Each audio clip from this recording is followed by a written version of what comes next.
Hello and welcome to Ask a Mechanic. Today we're going to be talking about what you should check when you go and look at a car you're interested in buying.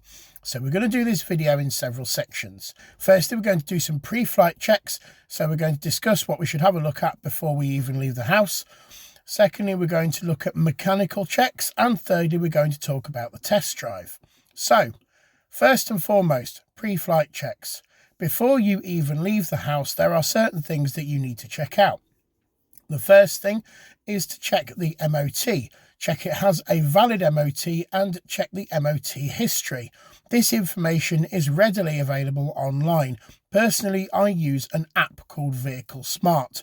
I've got no affiliation with Vehicle Smart whatsoever other than the fact that I use it and I think it's pretty good.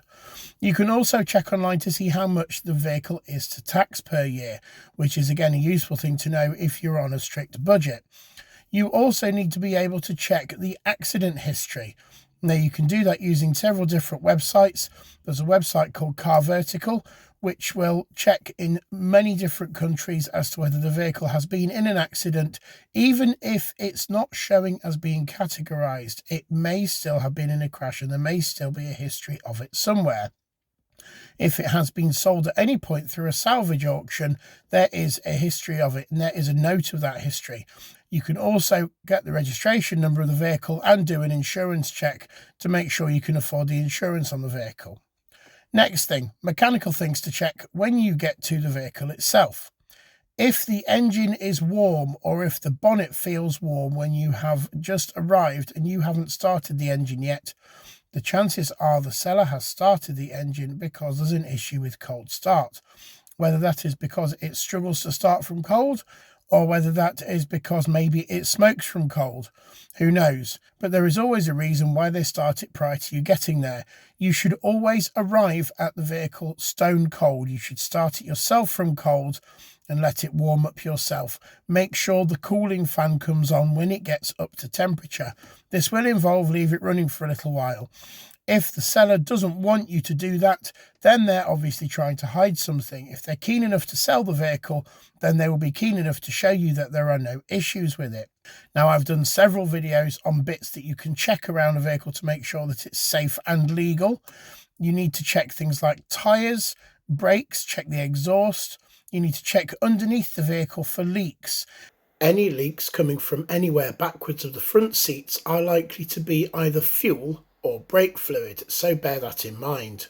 It is normal for there to be an open-ended pipe running down the back of an engine dripping water out on vehicles with air conditioning. That drains the condensation out of the condenser unit on an air conditioning system. That is completely normal if the air conditioning is running, especially if it's warm outside. As long as it's odorless and it's almost definitely water, then that's not something that you need to worry about. You also need to check that the wipers are in decent condition, that there's no splits, that the washers work, that all the lights work, that the horn works. These are all basic things which would cause a vehicle potentially to fail an MOT.